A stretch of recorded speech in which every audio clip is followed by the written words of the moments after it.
3, 2, 1. Here we go!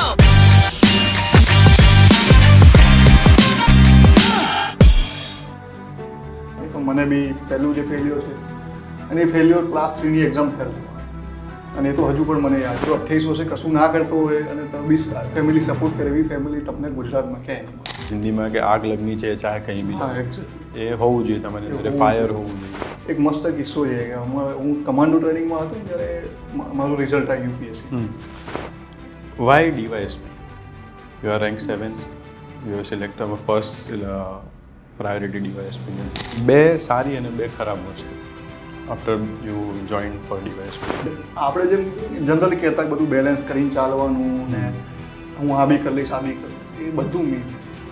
I think આ department એવું છે કે જ્યાં તમે સૌથી સારું કામ કરી શકો. સાઇડલાઇન કરવી છે ડિપ્રેશનને કે આવે જ નહીં, ઓર એલ્સ આવે છે, અગર એવો ફેઝ આવે છે તો હાઉ ટુ હેન્ડલ. શું રિલેશનશિપમાં છોકરાઓ હોય છે, એકદમ અપફ્રન્ટ વાત છે, તો આ વસ્તુ પોસિબલ છે.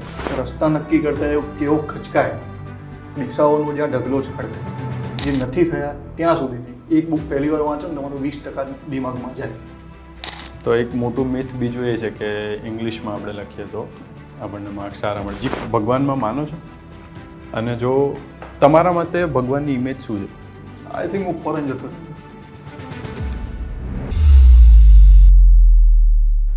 નમસ્કાર મિત્રો, ધ રઘુપત મુવમેન્ટની પોડકાસ્ટ સિરીઝ, જેમાં આપણે સિવિલ સર્વન્ટ્સ અને સિવિલ સર્વિસ રિલેટેડ લોકોને બોલાવીએ છીએ અને તમારા જ પ્રશ્નોના જવાબ એમના થ્રુ અપાવીએ છીએ અને એમની ઇન્સ્પિરેશનલ જર્ની તમને કઈ રીતના હેલ્પફુલ થઈ શકે એ બહાર મૂકવાની કોશિશ કરીએ છીએ.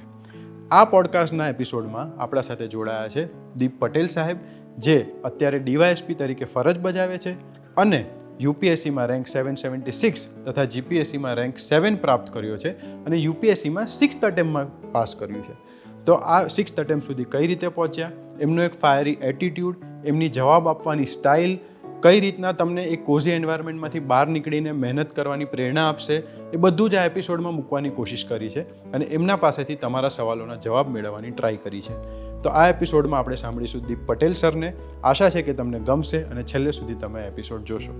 આજે આપણી સાથે છે દીપ પટેલ સર, જેમણે 3 વર્ષ હશે ડીવાયએસપી ફરજ બજાવી છે અને હાલ યુપીએસસીમાં રેન્ક 776 2023માં યુપીએસસી ક્લિયર કરી છે. તો આજે આપણે જાણીશું દીપ સર પાસેથી કે હાઉ વોઝ હિઝ જર્ની, એમને જર્નીમાં કેટલા પ્રોબ્લેમ્સ આવ્યા, એમને કઈ રીતે ફેસ કર્યા, કઈ રીતે ટેકલ કર્યા, અને ડાયરેક્ટલી આપણે દીપ સરને ક્વેશ્ચન્સ પૂછીશું જે આપ સર્વેને ક્યાંક ને ક્યાંક તમારી લાઈફમાં, તમારી પ્રિપેરેશનની જર્નીમાં ઓર એલ્સ બીજે ક્યાંય કોઈ પણ રીતે હેલ્પફુલ થઈ શકે. કેમ છો સર? થેન્ક યુ અમારી સાથે જોડાવા માટે. આ એક અમારી પહેલ છે ધ રઘુપત મુવમેન્ટ કરીને.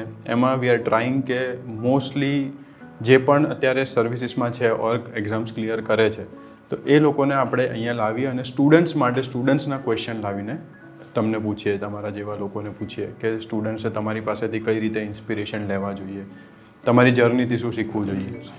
તો તમે જ કહો કે what was your journey, how did you come here, how did you reach here, ક્યાંથી સ્ટાર્ટ કર્યું હતું ને કઈ રીતે અહીંયા પહોંચ્યા? સ્ટાર્ટ તો અચાનક જ થયેલું, એવું કોઈ પ્લાન નહોતો. જેમ કે આપણે જનરલી નોર્થ ઇન્ડિયામાં પ્લાન હોય કે 12મા ધોરણમાં આવે છોકરો આઈએએસ બનશું, આઈપીએસ બનશું.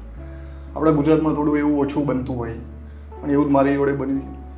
2 વર્ષ મેં પ્રાઇવેટ જોબ પણ કરેલી છે અને એ બધું પત્યા પછી 25 વર્ષે 24 વર્ષે આઈ થિંક કે આ વસ્તુ કરવી જોઈએ. બહુ લેટ ખબર પડી, પણ છતાંય લેટ તો લેટ. પણ એક આ વસ્તુ જે 9 to 5ની જોબ છે અને સરકારી જે સર્વન્ટની જોબ છે, એમાં બહુ મોટું અંતર છે, એ મેં જોયું.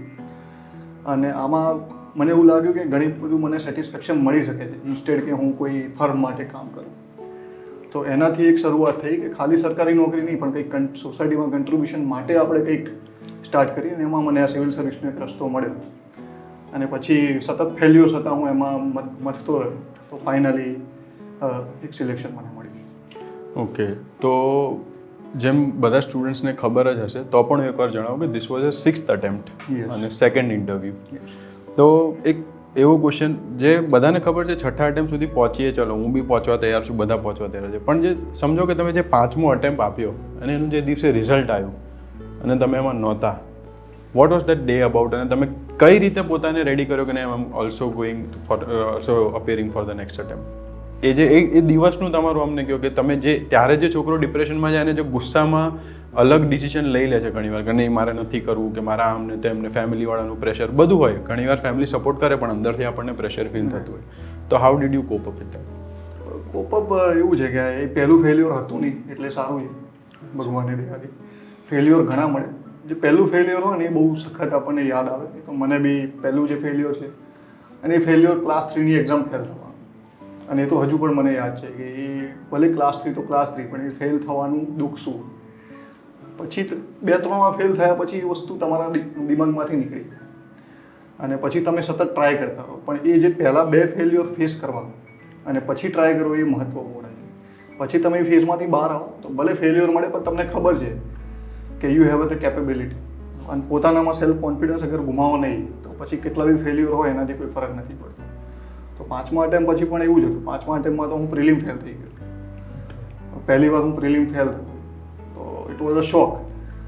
પણ ધેન આઈ એનાલાઇઝ કે હા આ વખતે કદાચ પેપર થોડું અટપટું હતું ને કંઈક ભૂલ થઈ હશે મે બી, અને પછી એ ભૂલને સુધારવા માટે ટ્રાય ફરી શરૂ કરે તો પછી સફળતા મળી છે. સો 5th અટેમ્પ સુધી અને 5th અટેમ્પ પછી તમારી ફેમિલીએ કઈ રીતે રિએક્ટ કર્યું અને સપોર્ટ કઈ રીતે હતો? લાઈક એક આઈડિયલ ફેમિલી સપોર્ટ કેવો હોવો જોઈએ? લાઈક હું એમના માટે પૂછું છું કે જેમના છોકરાઓ અત્યારે પ્રિપેરેશન કરે છે એ ફેમિલીઝે શું ધ્યાન રાખવું જોઈએ?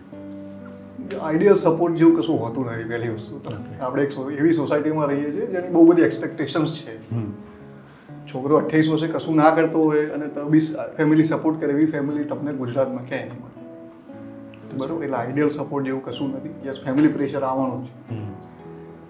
મને તો ક્લાસ 3ની જોબ મળ્યા પછી જ કહી દીધું હતું કે ઇનફ છે, ધીસ ઇઝ ગુડ. કારણ કે અમારી ફેમિલીમાં કોઈ જો કે હતું જ નહીં ગવર્મેન્ટમાં. પહેલી વાર ગવર્મેન્ટમાં છોકરો લાગે ભલે તલાટી તો તલાટી, it was a big achieve. પણ આઈ નો કે મારે ક્યાં પહોંચવાનું, સોસાયટી ક્યાં છે, શું કરે છે, એ બધાથી આપણે મતલબ ના હોવો જોઈએ. તમે જે ધાર્યું કે મારે અહીં સુધી પહોંચવું છે તો ત્યાં સુધી મહેનત કરવાની જવાબદારી તમારી. પહોંચો ના પહોંચો દેટ ઇઝ ધ ડેસ્ટિની, એ અલગ મેટર છે. પણ તમે એના માટે મહેનત છોડો અને કરો એ તમારા હાથમાં છે.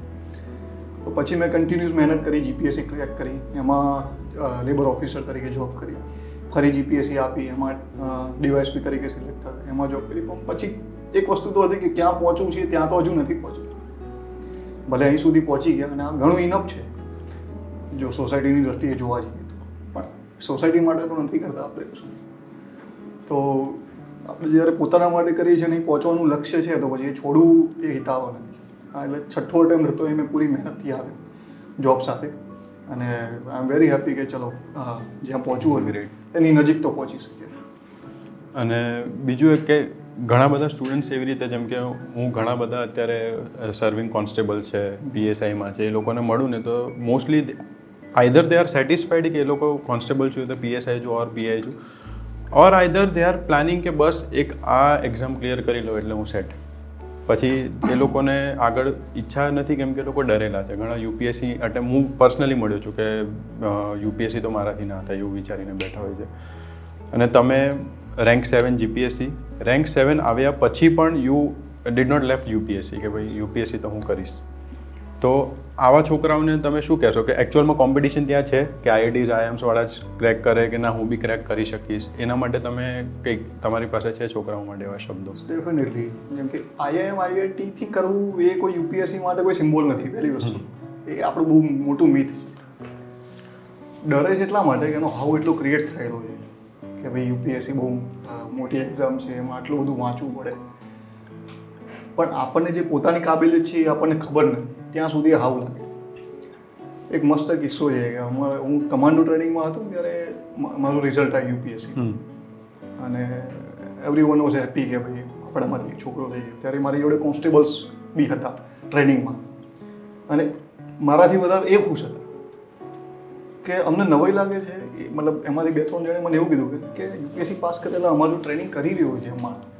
હવે એવું નથી કે યુપીએસસી ના થાય, અમને તો એવું જ હતું કે આ વસ્તુ થઈ જ ના શકે, પણ એવું લાગે છે કે આ વસ્તુ એચિવેબલ છે. તો એમનામાં એવો ડર છે જે બે વસ્તુ ના થાય. તો આપણામાંથી જે છોકરાઓ બને છે એ એક ઇન્સ્પિરેશન પૂરું પાડી શકે કે આ કોઈ એટલી મોટી વસ્તુ નથી.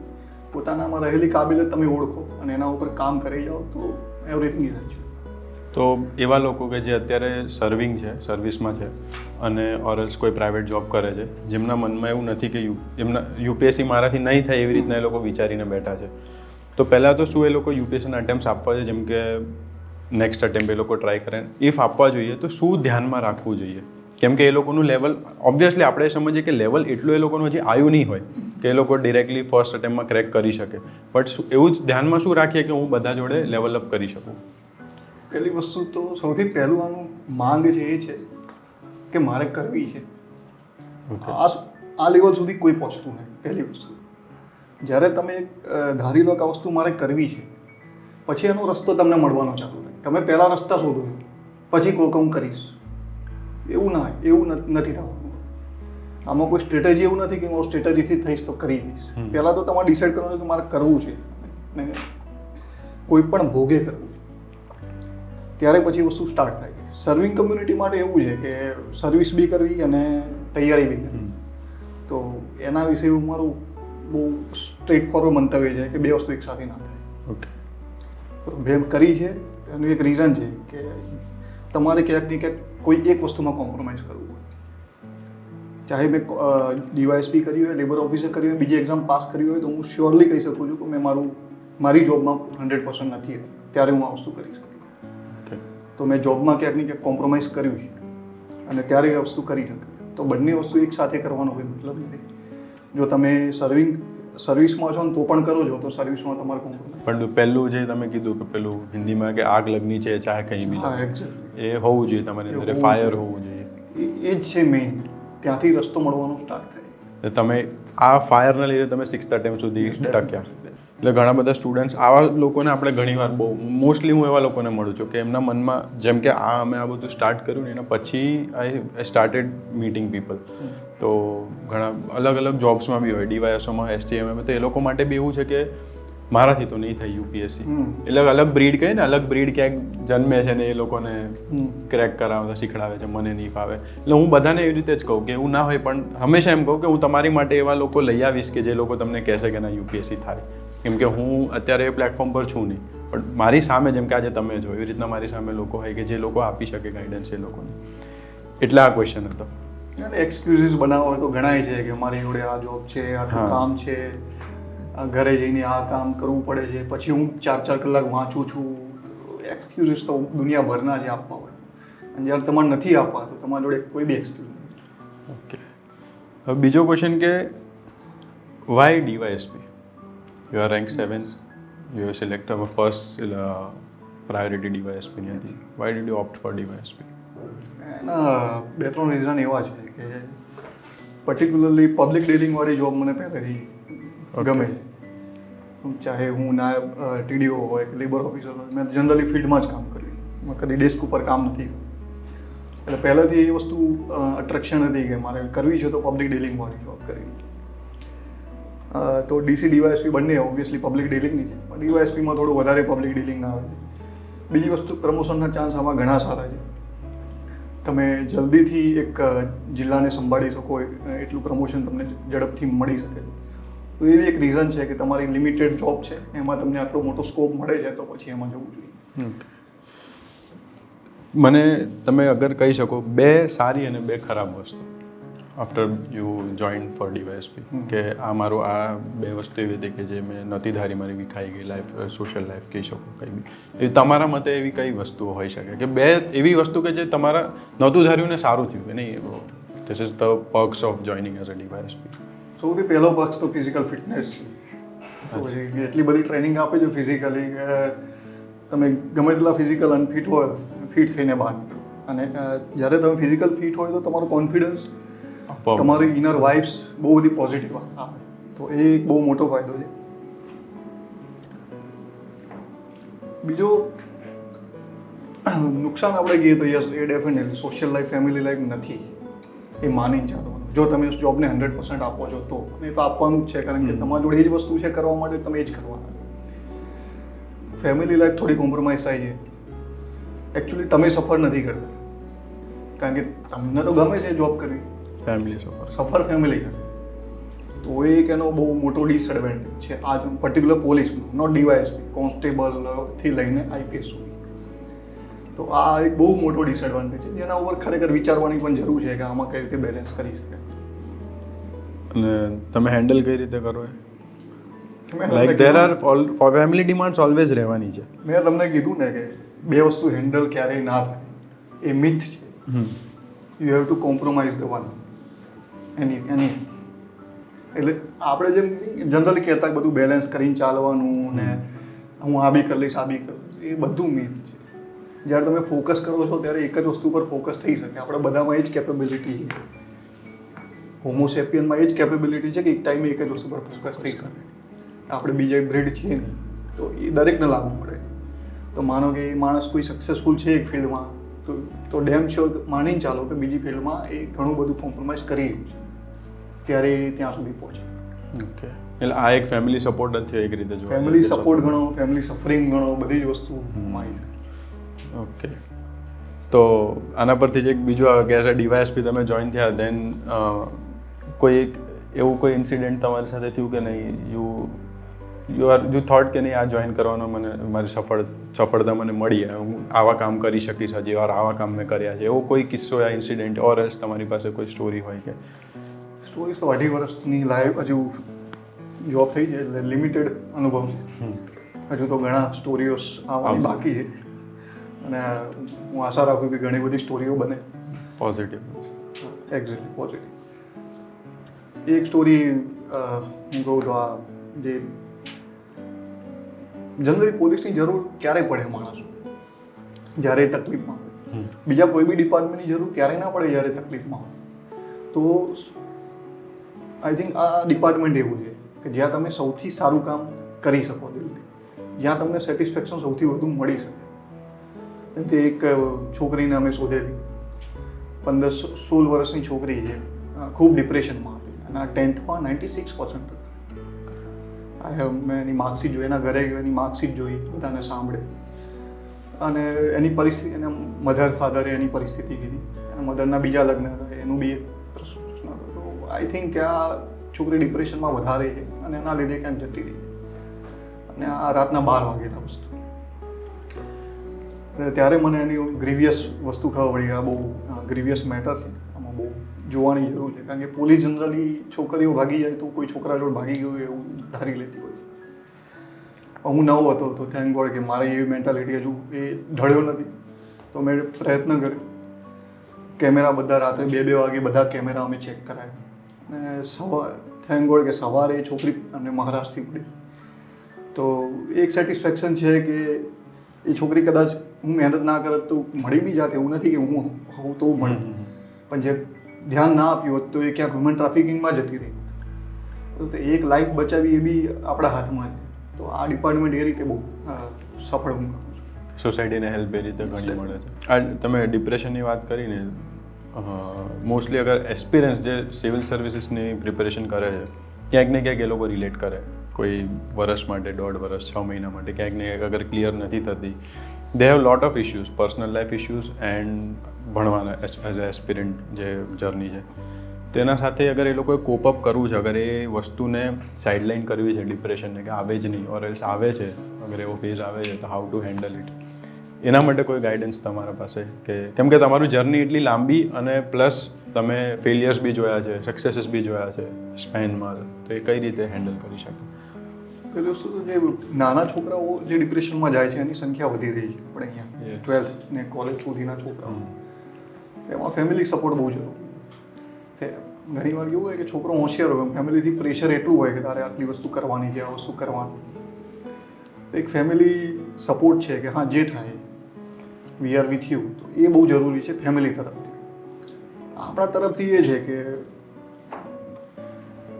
ફેલ્યોર છે ને આપણે સ્વીકારી નથી શકતા કોઈ પણ વ્યક્તિ આજના જમાનામાં, સ્પેસિફિકલી સોશિયલ મીડિયાના જમાનામાં, કે ભાઈ બીજાથી કેમ હું પાછળ રહી ગયો, એ વસ્તુ સ્વીકારી નથી શકતા. વસ્તુ એ છે કે કર્મ આપણા હાથમાં, ફળ આપણા હાથમાં નથી અને એ માની લેવાનું. હું અત્યારે કહું કે હું પહેલા અટેમ્પ્ટે બી યુપીએસસી પાસ થઈ ગયો, મેં આવું કર્યું હોત તો, પણ જો તો એ વસ્તુ છે નહીં. એ વખતે મેં મારું કર્મ કર્યું, ના થયા, ઇટ્સ ઓકે. પણ એમાંથી શીખવું એ આપણા હાથમાં. અને જે ફેલ્યોરમાંથી શીખે છે એ વધારે સફળ થાય છે ઇન્સ્ટેડ કે પહેલા પ્રયાસે સફળ થાય. બરાબર. જેને ફેલ્યોર મળ્યું હોય બેટર ઇન્સાન બની શકે, બેટર હ્યુમન બીંગ બનવામાં ફેલ્યોર બહુ મોટો ભાગ ભજવે અને આપણે એક્સેપ્ટ કરવાની વાત છે. એટલે છોકરાઓ એ વસ્તુ સમજવાની છે કે ભાઈ કર્મ આપણા હાથમાં છે, જે કરવાનું છે ફેલ્યોર થયા પછી પણ કરવાનું છે અને ફળની આશા નથી રાખવાની, કારણ કે આપણા હાથમાં નથી. જે વસ્તુ આપણા હાથમાં નથી એને ડિપ્રેશનમાં જવાનો મતલબ નથી. જોવા જઈએ તો એક રીતે યુપીએસસીમાં તો આપણે એમ કે ક્વોલિફાય ના થયો, ફેલિયર તો છે બી નહીં, ફેલ ક્વોલિફાય નથી થતો બસ એવી રીતના. હવે બીજી વસ્તુ જે આપણે શૂટ પહેલાં આપણે વાત કરી હતી તો બી અહીંયા છોકરાઓ માટે I would like to bring it to them કે અને તમારા જે મંતવ્ય હતા એ એકદમ રો અને રિયલ હતા. પાછું હું તમને અહીંયા પૂછવા માંગીશ એ વસ્તુ, અત્યારે માર્કેટમાં વિડીયોઝ આવે છે, ટોપર્સ પેલા આવે છે, ટોક આવે છે, એમાં એ લોકો બહુ જ તમે જોશો ને તો કોઈક બેલેન્સ્ડ ઓપિનિયન આપવાની ટ્રાય કરે કે વાઇલ પ્રિપેરિંગ સૌથી મોટી વસ્તુ કે શું રિલેશનશિપમાં છોકરાઓ હોય છે, એકદમ ફ્રન્ટ વાત છે તો આ વસ્તુ પોસિબલ છે અને જો પોસિબલ છે કે નથી તમારા મતે શું છે એ મને કહો. અને બીજી વસ્તુ કે શું ધ્યાન રાખવું જોઈએ અગર if they are trying both things. અને ઘણીવાર કેવો ફેઝ હોય અલગ અલગ કે ઘણીવાર છોકરાઓ હજી they are into relationship, they are starting, સગાઈ થઈ છે ઓર એલ્સ બીજું કંઈ ગર્લફ્રેન્ડ બોયફ્રેન્ડ છે, બસ અત્યારે થાય જ છે એ બધી વસ્તુ. અગર એક્સેપ્ટ કરીએ કે ના કરીએ, ધીસ ઇઝ ધ થિંગ, એજ એવી છે. કરવી જોઈએ ના કરવી જોઈએ બે વસ્તુ, ઓર એલ્સ કરે છે તો શું કરવું જોઈએ, હેન્ડલ કઈ રીતે કરવું જોઈએ?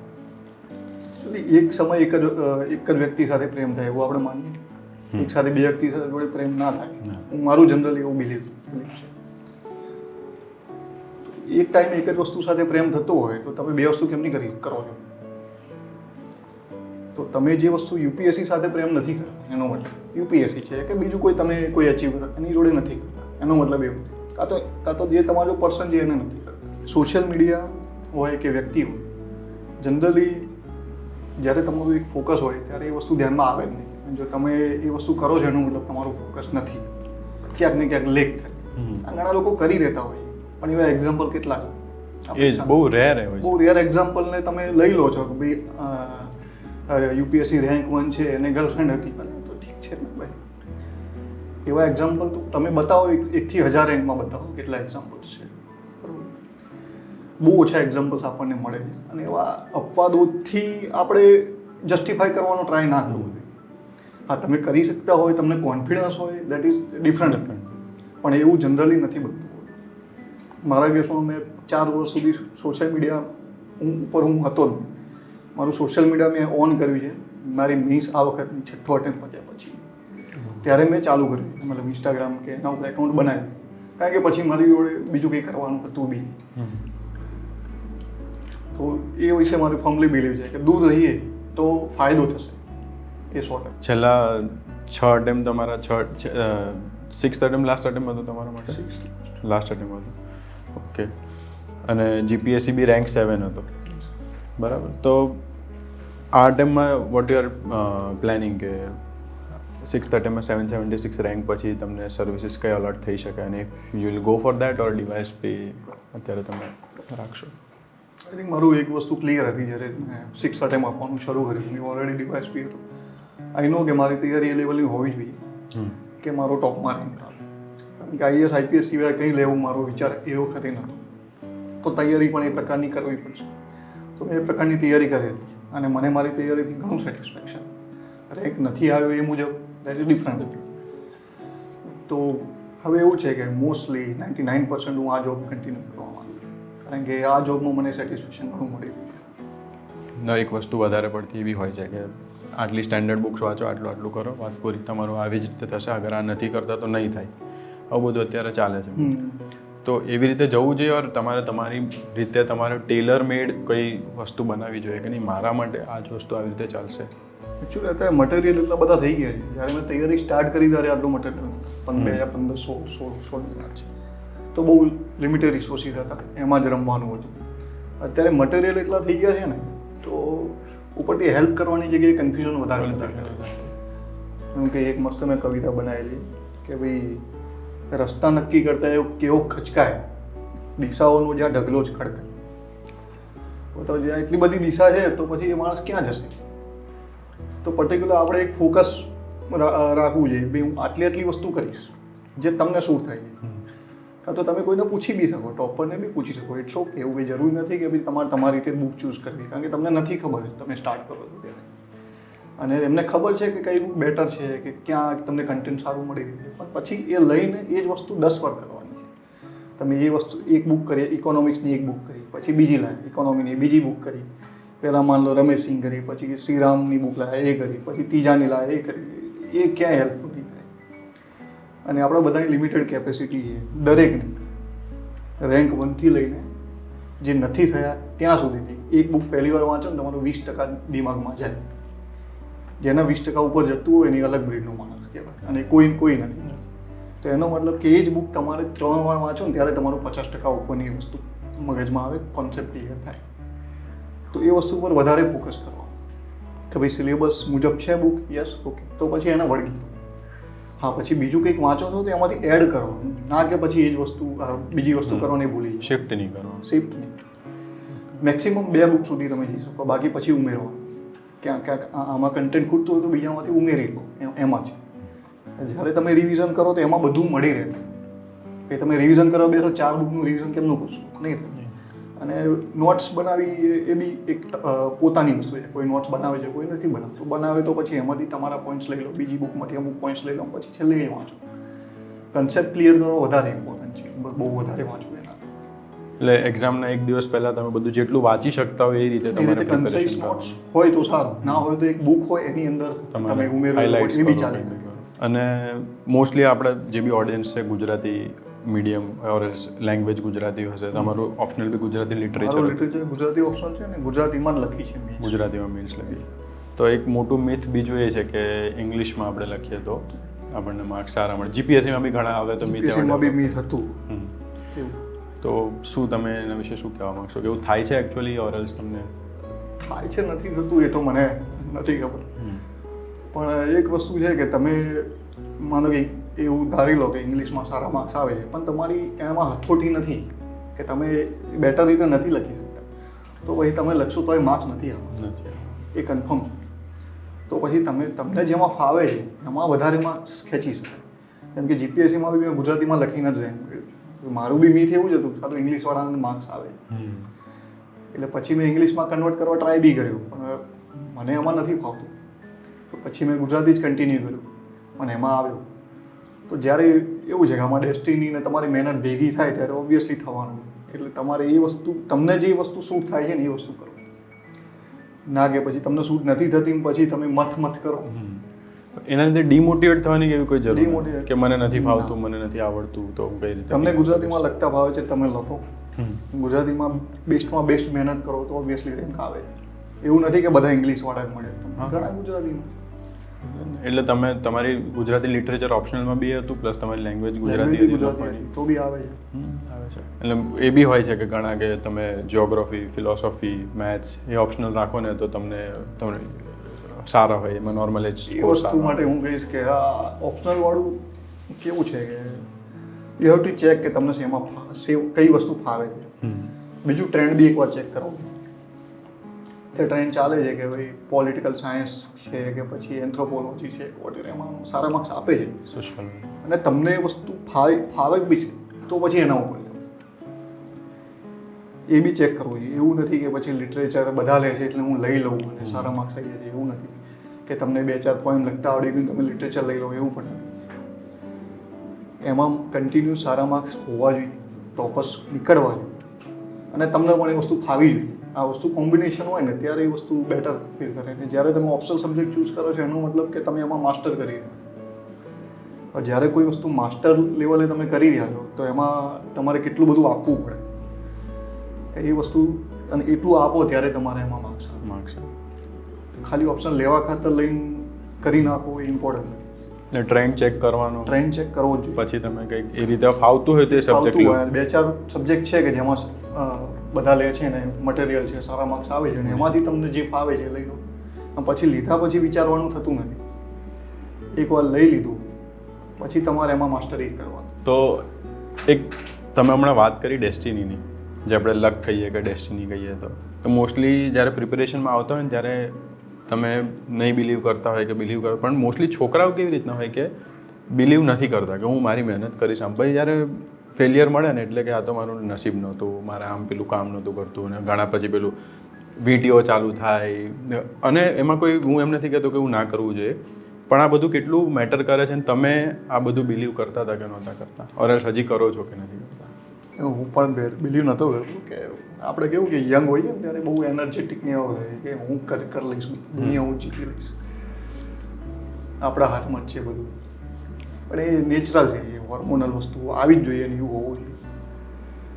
પણ ડેસ્ટિનીનું એવું છે કે તમે મહેનત કરો, ફેલ્યુઅર મળવાની ચાલુ થાય ને ત્યારે પછી તમે માનતા કરો કે ચાલો આટલી મહેનત પછી એ નથી મળતું, ત્યારે સેલ્ફ ડાઉટ આવી જાય ઘણી વાર. પણ એ ડેસ્ટિની વસ્તુ છે એ હું અત્યારે ફર્મલી બિલીવ કરું છું. એટલે જ તો જનરલી કહેતા હોય ને કે ફળની આશા કેમ નહીં રાખવાની, કારણ કે ઘણું બધું તમારા હાથમાં નથી હોતું, ઘણું બધું સોસાયટીના હાથમાં છે, ઘણું બધું પેપર સેટરના હાથમાં છે, ઘણી બધી વસ્તુ એમના હાથમાં છે. તમારા હાથમાં શું છે? મહેનત. જ્યારે તમે મહેનત નથી કરી ત્યારે જ તમારે સેલ્ફ ડાઉટ લાવવાની જરૂર છે, ત્યારે જ તમારે પરેશાન થવાની જરૂર છે, ત્યારે જ તમારે ડિપ્રેશનમાં આવવાની જરૂર છે. તમે મહેનત કરી છે તમારી ફૂલ, પછી બાકી બધું બીજા ઉપર છોડ દેવાનું. ઘણી વાર આપણે કહેતા કે યાર આ પાસ થઈ ગયો, હું ના થયો, એવું ઘણી વાર થઈ જતું, મોસ્ટલી બધાને થતું. હવે એ પાસ થયું તું, આપણે કેમ પાસ નથી થયા એના ઉપર ફોકસ કરી. મહેનત કાચી રહી ગઈ, શું પ્રોબ્લેમ થયો છે, પછી ફરીથી મહેનત કરી. ઘણી વાર કેવું હોય, ઇન્ટરવ્યૂમાં કોઈ એવો અટપટો સવાલ આવી જાય ને તમે મૂંઝવાઈ જાઓ ને પછી એમાં ઇસ્યુ બની જાય, તમારું સિલેક્શન ના બી થાય, 1 માર્ક માટે તમે રહી જાઓ. એવા તો ઘણા દાખલા છે. તો એ બી એક ડેસ્ટિની છે. પણ એક વસ્તુ છે કે મહેનત છે ડેસ્ટિનીને હરાઈ શકે, પણ ક્યારે તમે સતત મહેનત કરતા રહો ત્યારે. ક્યારેક ને ક્યારેક એવું તો નથી કે દર વખત ડેસ્ટિની તમારો સાથ ના આપે. ડેસ્ટિની તમારો સાથ આપવા માટે બેઠી છે, પણ ક્યારે? જ્યારે તમે ફૂલ મહેનત કરો. એટલે ડેસ્ટિની છે પણ પછી મહેનત પછી, પહેલાં મહેનત છે પછી ડેસ્ટિની. એટલે ઓપોર્ચ્યુનિટી અને પ્રિપેરેશન મળે તો તમે ડેસ્ટિની કહી શકો. જેમ તમે વાત કરી એમ મને કહેતા હતા હમણાં કે હાર્ડવર્ક અને સ્માર્ટ વર્ક વચ્ચે કોમ્પિટિશન થાય તો હાર્ડવર્ક હંમેશા જીતશે. હાર્ડવર્ક સ્માર્ટ વર્કમાં હાર્ડવર્ક હંમેશા જીતે. મહેનત કરવાની મેઇન. એટલે અત્યારે એ બહુ આવી ગયું છે કે હું ખાલી 3 કલાક વાંચીને બી, ઘણા લોકો નહીં કહેતા કે હું તો આટલું જ વાંચતી, મારું તો ક્લિયર થઈ ગયું.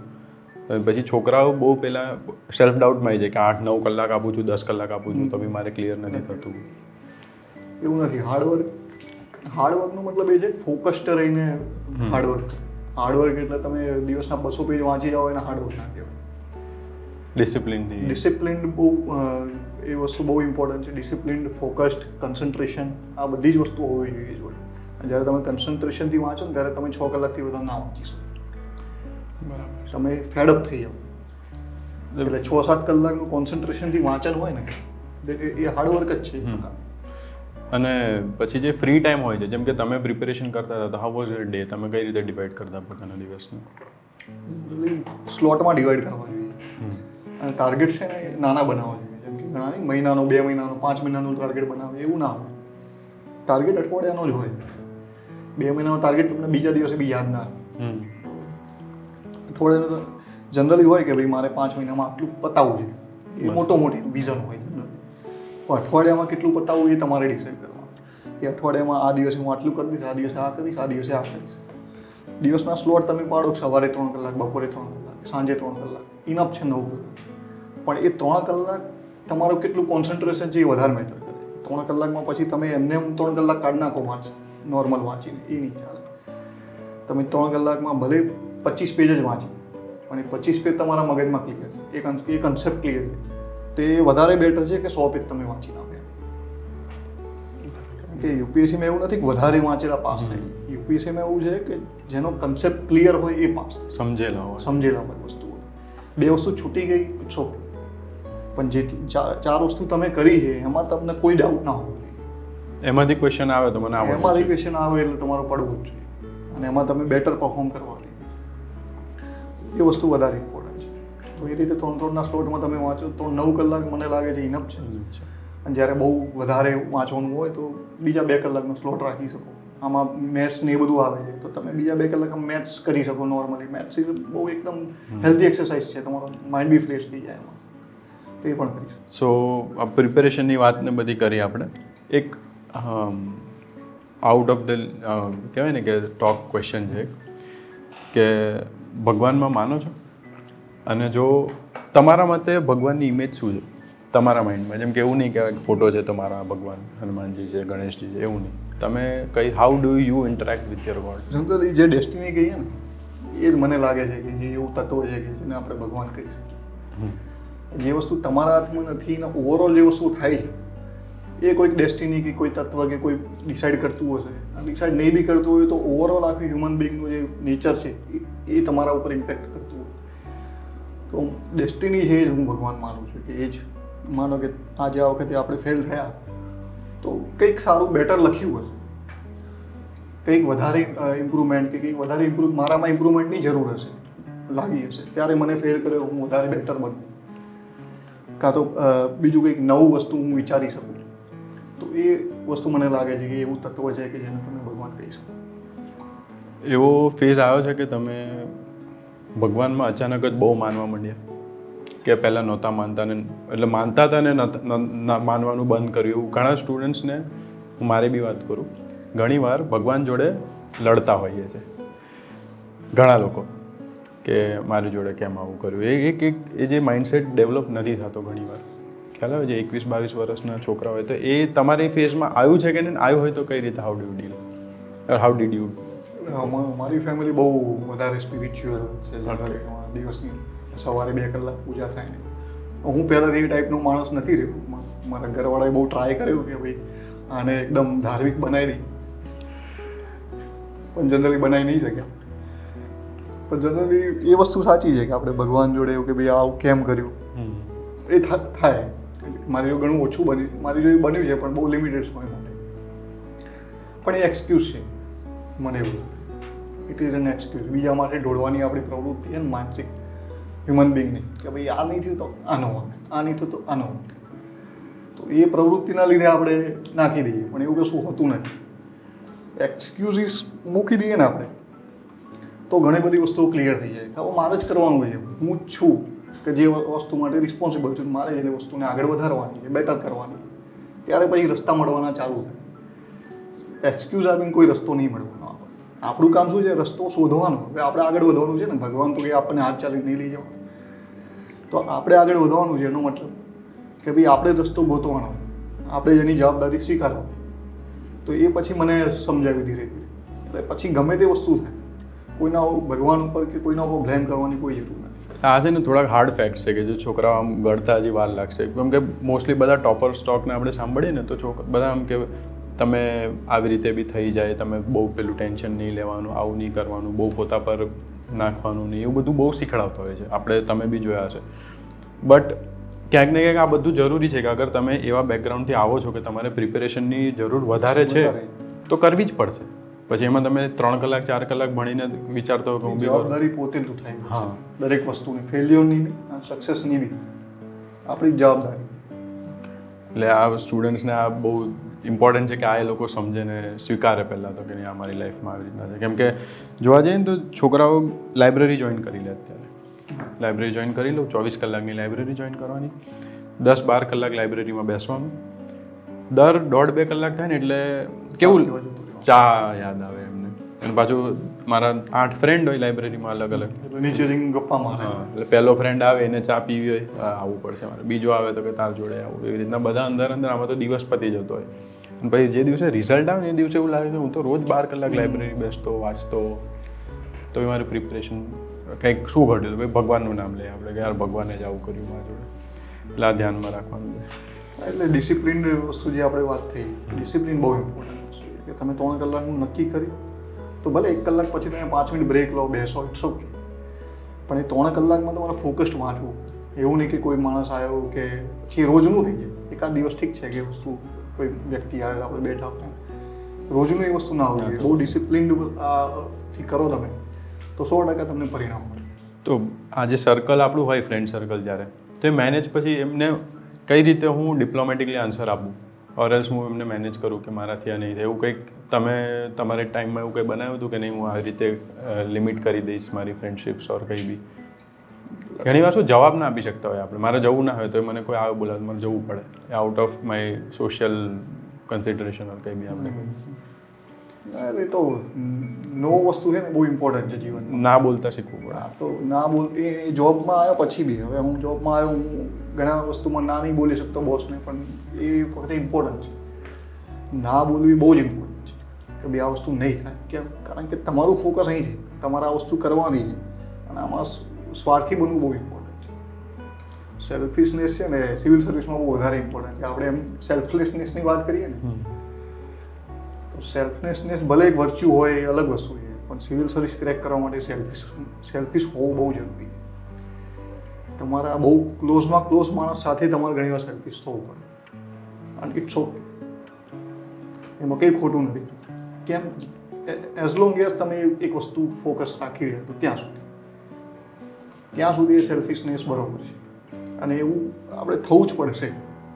પેલું ભગવાનને કંઈ પેલું માનવાથી કે પેલું એમને દોષ દેવાથી કંઈ નહીં, પોતાની જવાબદારી કે મારે કરવાનું છે, હું જવાબદાર છું, હું કરીશ.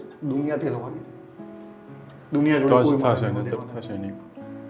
ત્યારે એ વસ્તુ યા તો પેલું સાચવી શકશો, આ ક્લિયર કરી શકશો. અત્યારે એક બીજો ટ્રેન્ડ જોયો છે ઘણો કે યુથ પોલિટિક્સ તરફ એનો ઢળાવ આપણે વધારે જોઈએ છે. યુથ ઇન્ટરેક્ટ બી વધારે કરે છે હવે પોલિટિશિયન્સના અને તેના જોડે, અને પ્લસ એ લોકો ઇન્ફ્લુઅન્સ બી થાય છે. તો એક તમારા મતે તમે સર્વિસીસમાં અત્યારે છો કે do we need better politician as a youth in politics or do we need youth in civil services? અગર એક ઓપ્શનની રીતે એ લોકો લે તો અત્યારે લેવું જોઈએ કે ના લેવું જોઈએ, કે જરૂર છે કે નથી જરૂર? ડેફિનેટલી જરૂર છે. તમે જુઓ ને, તમે આ વસ્તુ કરી રહ્યા છો, આ મૂવમેન્ટ કે વોટ એવર, બરાબર, તેની એટલી જ જરૂર છે જેટલી સિવિલ સર્વિસની જરૂર. તમે કાલે બધા એનજીઓ બંધ કરી દો, આપણી દેશ ચાલવાનો બંધ થઈ જાય, સોસાયટી ચાલવાની બંધ થઈ જાય એનજીઓ. કોઈ સિવિલ સર્વન્ટની તાકાત નથી કે એ વસ્તુ કરી શકે. સિવિલ સર્વન્ટ તો બહુ નાનો પાર્ટ છે સોસાયટીમાં. એ કંઈ સોસાયટી નથી કે કોઈ સિસ્ટમ નથી. પોલિટિશિયનની બી એટલી જરૂર છે, સિવિલ સર્વિસની એટલી જરૂર છે, કોર્પોરેટ્સની બી એટલી જરૂર છે અને એનજીઓસની બી એટલી જરૂર છે. અને દરેકના અલગ રસ્તા હોય કે મારે સિવિલ સર્વિસમાં જવું છે, માનો કે કોઈને પોલિટિક્સમાં જવું છે, તો ઇટ ઇઝ ગુડ. જે વસ્તુ હું સિવિલ સર્વિસમાં કરું છું, ફોકસ રાખીને આ જ વસ્તુ કરવાની, એ જ વસ્તુ પોલિટિક્સમાં કરવાની. એટલે અત્યારે હવે એક એઝ અ કરિયર ઓપોર્ચ્યુનિટીને જોઈ બી શકે છે. પહેલાં તો એવું નહોતું, પહેલાં તો પોલિટિશિયન નેપોટિઝમ જેવામાં દેખાતું. I think civil service career opportunity તરીકે આપણે જોઈએ છીએ, બરાબર છે. It is not a career opportunity, એ આખી અલગ મૂવમેન્ટ વસ્તુ છે. કરિયર ઓપોર્ચ્યુનિટી તરીકે એટલા માટે લઈએ છીએ કે જોબ સિક્યુરિટી છે, અને કરિયર ઓપોર્ચ્યુનિટી લઈએ છીએ એટલા માટે જ આ સિસ્ટમમાં થોડો પ્રોબ્લેમ છે કે લોકો જોબ બચાવવા માટે ડિસિઝન નથી લેતા, કે પછી જે આપણે સાંભળીએ છીએ સિસ્ટમમાં પ્રોબ્લેમ્સ છે, શેના લીધે બધાને જોબની પડી છે સિક્યુરિટી. તો આ કરિયર ઓપોર્ચ્યુનિટી તરીકે નહીં પણ સર્વિસ તરીકે લો, જ્યારે ઘણા બધા લે છે સિવિલ સર્વન્ટ્સ, એ બહુ સક્સેસફુલ છે, ત્યારે એ સિસ્ટમને બેટર બનાવી શકે છે. એવું જ પોલિટિક્સમાં છે, નોટ અ કરિયર ઓપોર્ચ્યુનિટી. તમે સોસાયટીના બેટરમેન્ટ માટે જ્યારે વસ્તુ કરવાની ચાલુ કરો છો, તે સારા પોલિટિશિયન છે આપણા પીએમ સાહેબથી લઈને જે બેટર પોલિટિશિયન્સ છે, ક્યાંથી આવે છે? કરિયર ઓપોર્ચ્યુનિટી નથી આવે. એ સોસાયટીના બેટરમેન્ટ માટે લડતા આગળ પહોંચે છે, અને ત્યાં અને યુથે બી એ રીતે જ આગળ પહોંચવાનું. ક્યાં સુધી સિક્યોરિટીમાં ભરાઈ રહીશું? તમારી 60 વર્ષની લાઈફ છે, પછી કંઈ સિક્યોરિટી નથી જીવવાની, પછી તો મરી જ જવાના છે, તો શેની સિક્યોરિટી જોઈએ? એટલે જે પહેલાંથી પ્રથા ચાલતી હજી મગજમાં લોકોને ભરાયેલી જ છે જોવા જઈએ. એટલે talent as a career opportunity લઈ શકીએ કે ટેલેન્ટ છે તો હું અહીંયા નહીં તો અહીંયા ક્યાંક તો હું ચાલી શકું એવી રીતે. બીજું એક કે તમે અગર ના ડીવાયએસપી, ના યુપીએસસી, ના લેબર ઓફિસર, આ બધું અગર ના હોત તો અત્યારે શું કરતા? આઈ થિંક હું ફોરેન જતો રહ્યો. કારણ કે એનું રીઝન છે કે હું જે સોસાયટીથી બિલોંગ કરું છું એમાં ઘણા બધા લોકો જાય છે બેટર ઓપોર્ચ્યુનિટી માટે, તો હું બે ભીડમાં જતો રહ્યો. એવું નથી કે હું કંઈક બેટર કરી લે કે હું બેસ્ટ કરી લે કે કંઈ ના કરી લે, પછી એ ભીડમાં હું ત્યાં જતો રહ્યો તો ત્યાં કંઈક બેટર કરી લે. એવું કશું નથી કે આ નહીં કરો તો કશું નહીં થાય. કાં તો એ પણ ના કરે તો પ્રાઇવેટમાં જોબ તો કરતો જ હોત, ભલે 5-6-7 લાખનું પેકેજ હોત, વોટ એવર.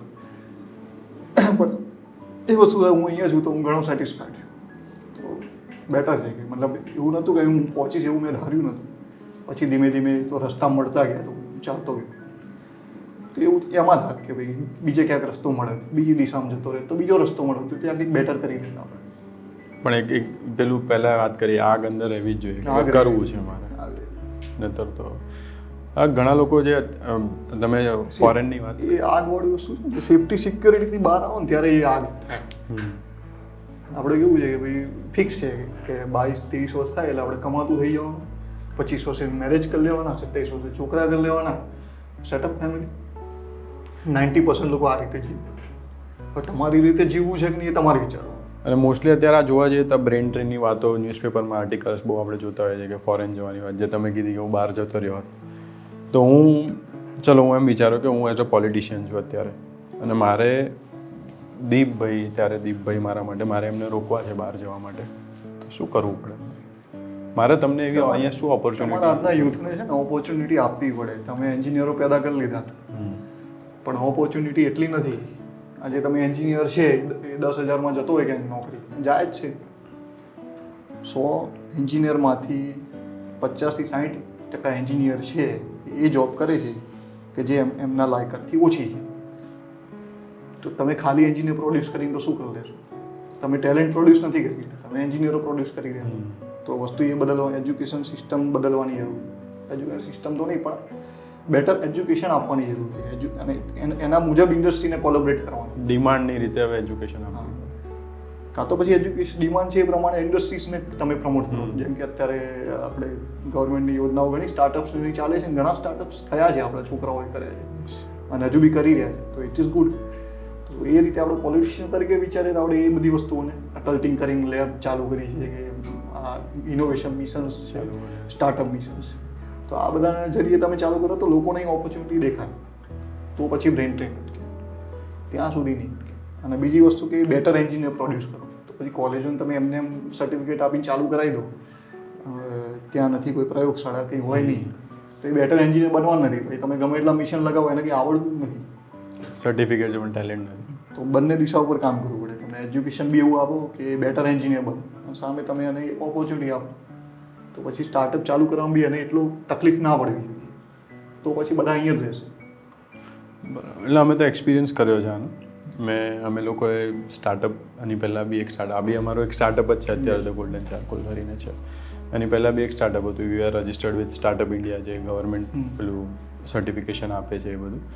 એન્ડ એક એમાં જોઈએ ને કે પેલું બ્યુરોક્રેટિક આપણે કહીએ છીએ ને, જે હર્ડલ દેખાય છે એ આપણને જોવા મળે, એટલે એ બધું ક્યાંક ને ક્યાંક અટકશે તો આ બધું ઉપર આવશે. એ બહુ જોવા મળે આપણને. ફંડિંગ્સના રિલેટેડ વાત હોય એટલે અલગ, આખી દુનિયા જ અલગ છે, પણ છોકરાઓએ એ તરફ જવું જોઈએ, એકવાર ધ્યાન આપવું જોઈએ કે પોતાનું કંઈક સ્ટાર્ટ કરી શકે છે. હર્ડલ્સ રહેવાના. હવે કેવું છે, બ્યુરોક્રેટિક હર્ડલ્સ આપણા હાથમાં નથી, એ સ્વીકાર લેવાનું.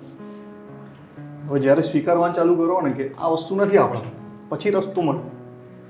આપણે એક્સક્યુઝ આપીએ કે આ હર્ડલ છે એટલે નથી, પણ જે લોકો સક્સેસફુલ થયા છે એ લોકોએ કોઈ એક્સક્યુઝ નહીં આપે. એ આ હર્ડલમાંથી પાસ થયા. એવું નથી કે એમને કોઈ સ્પેશિયલ ફંડ મળી ગયું ક્યાંકથી. તો એ હર્ડલ્સ જે આપણા હાથમાં નથી, ઓબ્વિયસલી હર્ડલ્સ ના હોવા જોઈએ. ઘણા સ્ટાર્ટઅપ્સ એવા અમે જોયા છે કે જે લોકોનું કેવું ગોલ હોય કે હું અહીંયાથી ફંડિંગ લઈ આવું, ખાલી એક જે ગ્લેમર સ્ટાર્ટઅપ ઇન્ડસ્ટ્રીનું જે ગ્લેમર છે કે ફંડિંગ મળ્યું છે, ઓફિસ બહુ સારી છે, આ છે તે, પણ એના લીધે ક્યાંક અટકી જતા હોય. પણ એક સ્ટુડન્ટ્સ માટે તમે જે વાત કરી સ્ટાર્ટઅપની, એટલે હું કહીશ કે સ્ટુડન્ટ્સે આ તરફ બહુ જવું જોઈએ અગર ક્યાંય બીજે ઓપ્શન નથી મળતા તો. અને ખાલી ફંડિંગ નહીં, આપણે કેવું કે જ્યારે ફંડ મળે પછી એ બધામાં હલવાઈ જઈએ. જે મેઇન આઈડિયા હોય ને એ ઘણી વાર છૂટતો જાય કે નવા આઈડિયાસ આવે જ નહીં, એના એ આઈડિયા ઉપર આપણે ભરાઈ જઈએ, ફંડિંગ લેવામાં ના લેવા. તો મેઇન વસ્તુ તમે ટેલેન્ટ પર ફોકસ કરવું જોઈએ. ભાઈ આઈડિયાસ નવા જનરેટ જેમ જેમ થતા રહે પછી એ તો ધીમે ધીમે ફંડ આવતું રહે, નહીં આવતું રહે, that is different thing. Ideas generate થતા રહેવા જોઈએ, તો પછી આગળ વધે. તમે ગમે એટલું ફંડ આવો ને પછી સ્ટાર્ટઅપ ફેલ થવાનું કારણ શું છે? એ જ છે કે ત્યાં અટકી જાય, એ આઈડિયાસ બેટર નહીં બની શકતો, એટલે પછી એ સ્ટાર્ટઅપ ફેલ થઈ જાય. એવું ઘણી વાર થાય, મોસ્ટલી બધા જોડે આ થાય. અમે જો આ પાર્થભાઈ છે જે કેમેરાની પાછળ છે અત્યારે, એમનું પોતાનું બૂટસ્ટ્રેપ છે, કોઈ ઝીરો ફંડિંગથી એમણે ડિજિટલ માર્કેટિંગની આખી એજન્સી ઊભી કરી અને ઇઝ જસ્ટ અત્યારે 25 years old. છેલ્લા 3 વર્ષથી આ આખી કંપની અત્યારે ચલાવે છે. તો જોવા જઈએ ફંડિંગ વગર કરે છે લોકો, કરવા માટે છે. એ તો આપણે જો ટેલેન્ટ છે પણ એ વસ્તુનો યુઝ કેમનો કરવો ને. છોકરાઓ મહેનત કરવા ઘણા તૈયાર છે, ઘણા એક્સક્યુઝ આપવા તૈયાર છે. તો એક્સક્યુઝ ના આપવા જોઈએ. જે ટેલેન્ટેડ છે એમને આપણે પર્ટિક્યુલરલી બ્યુરોક્રેસી, સરકારે એ બેટરમેન્ટ પૂરું પાડે, હર્ડલ્સ ઓછા કરે તો કંઈક થાય. એ તો આપણા હાથમાં અત્યારે છે નહીં, તો એનો વિચારવાનું અત્યારે જરૂર નથી. ના પણ એક જે તમે મલ્ટી ડાયમેન્શનલ અમને જે વ્યૂઝ આપ્યા, અને ખાસ કરીને તો એક એ વસ્તુ તમારી સૌથી સારી હું લાગી મને કે બેસ્ટ કે યુ આર વેરી અપફ્રન્ટ, કે જે છે એ છે. હું પછી સારી વાત કરવા ઓર એલ્સ હું આ પોડકાસ્ટ કરું છું તો સારું લગાડવા માટે હું નહીં બોલું. And thank you for that actually. મને માર્ક્સ નથી મળી જવાના એટલે વાંધો નથી. ના પણ એકચ્યુઅલીમાં આ જરૂર છે. અત્યારે એક પેલું કહીએ ને કે બહુ કોઝીનેસ આપે છે ટોપર્સ છોકરાઓને કે નહીં તમે આમ બી કરો તો થઈ જશે, આવું કરો તો કોઈ બી તમે કઈ બી રીતે કરો તમારું થઈ જશે. એવી રીતે તો બધા પછી થતું નથી ત્યારે રડવાનું ત્યારે પ્રોબ્લેમ, ત્યારે ઉંમર નીકળી ગઈ. તકલીફ આ વસ્તુ એવી છે કે બહુ લિમિટેડ ઉંમર આપણને મળે છે એ વસ્તુ માટે.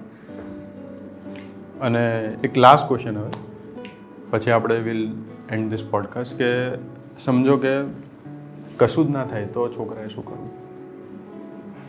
મારી એજ જતી રહે, મારા અટેમ્પ્સ પતી જાય, પછી એક વર્ષ શું ડિપ્રેશનમાં ઓબ્વિયસલી છે કે આપણે હેરાન થઈએ છીએ, બરાબર છે. આપણે કહીએ છીએ કે યુપીએસસી તમે કંઈ ના કરો ને યુપીએસસી કરવી પાસ ભલે ના થાવ એટલે એન્ડ યુ એક બેટર પર્સન બનાવીને તમને છોડશે. બટ એ સોસાયટીને કોઈ જોવાનું, જ્યારે જોબ માર્કેટમાં જઈએ તેવું કોઈ જોવાનું પૂછવાનું નથી. તો એ કઈ રીતે હેન્ડલ કરવું? જનરલી અત્યારે કેવું છે કે યુપીએસસી કરનારા છોકરા બીજી બધી એક્ઝામ્સ બી આપતા હોય છે, અને જનરલી હું તો એવું સજેસ્ટ કરું કે આપવી જ જોઈએ. યુપીએસસી સાથે જીપીએસસી પણ આપવી, યુપીએસસી ના થાય તો એસએસસીની એક્ઝામ છે એ પણ આપવી જોઈએ. અમારો એક ફ્રેન્ડ છે જે અત્યારે આઈપીએસ છે અને 4 સતત ઇન્ટરવ્યૂ આપે, 29ની ઉંમરે પછી એમણે એસએસસી આપી અને એસએસસી ક્લિયર થઈ, જોડે આઈપીએસ પણ ક્લિયર થઈ. બરાબર, તો હી ઇઝ ઓલ્સો ડુઈંગ. એના કન્ફર્મ છે 4 વખતથી ઇન્ટરવ્યૂ આવે છે, એનો મતલબ કે ઇઝ વેરી ટેલેન્ટેડ અને એનું થવું જ જોઈએ. અને સ્ટીલ એસએસસી આપીને કોઈ નાની નોકરી કરવા જાય છે, મતલબ એ માટે મથે કેમ? કારણ કે ઉંમર થઈ ગઈ. તો એ ઓલ્ટરનેટિવ વસ્તુ છે ને, તમારે અમુક ઉંમરે વિચાર લેવી પડે કે ભાઈ આ વખતે આવે છે આ એક્ઝામ, તું સીસી આવે છે કે ડીવાયએસઓ આવે છે કે જીપીએસસી વોટેવર તે આપીશ, અને એના માટે મહેનત પણ કરીશ 1-2 મહિનો જે લાગે એના માટે. બાકી આ તો ચાલુ જ છે. તો એ ઓલ્ટરનેટિવ ઓપ્શન્સ બનાવવાની અમુક ઉંમરે જરૂર છે. આપણે ગમે કે આ જ કરવું છે એ બરાબર છે, પણ અમુક એજ પછી એ વસ્તુ, અને એ યુપીએસસીની પ્રિપરેશન તમને આમાં 100% કામ લાગે. એટલે આ ક્રેક કરવાના ચાન્સ તમારા ઘણા વધી જાય. એટલે પછી તમે એક વસ્તુ છે કે તમે પછી ઘેર નથી બેસી જવાનું. એ ઠીક વસ્તુ, એનાથી સેટિસ્ફેક્શન તમને નથી મળવાનું, પણ એવું બી નથી કે કશું નહીં થાય તો શું કરીશું. તો એ એક ઓલ્ટરનેટિવ રાખવું જોઈએ આપણે. હોપ સો કે સ્ટુડન્ટ્સને જ્યાં બી તકલીફ પડતી હશે, જ્યાં એ લોકો અટકતા હશે, તમારી ગાઈડન્સ એકદમ આમ સટીક રીતે ટુ ધ પોઈન્ટ અપ્રોચ જે તમારો છે એ હેલ્પ કરશે. And we thank you again કે તમે અમારા સાથે જોડાયા. તમારી મુવમેન્ટ છે એ સક્સેસફુલ થાય. Thank you. અમે ઘણું બધું હેપી કે આ રીતની મુવમેન્ટ કોઈ ચલાવી બી રહ્યું છે, આજનું યુથ, અને બી 25 વર્ષના છોકરાઓ. Very very satisfied. લગભગ એવી જ રીતના નાનું મોટું કરતા રહીએ છીએ. નહીંતર શું થાય કે એક પેલું માઇન્ડમાં જે ક્રિએટિવિટી છે ને એ બંધ થઈ જાય છે અગર તમે એક બોક્સમાં ફિટ થઈ જાઓ છો તો. આ ધ રઘુપત મુવમેન્ટ કરીને ચલાવીએ છીએ, એની સાથે પહેલાં બી અમે અલગ ઇનિશિયેટિવ્સ કર્યા ઘણા બધા, અને અત્યારે આમાં સ્કિલ ડેવલપમેન્ટ પર કામ કરવાના છીએ.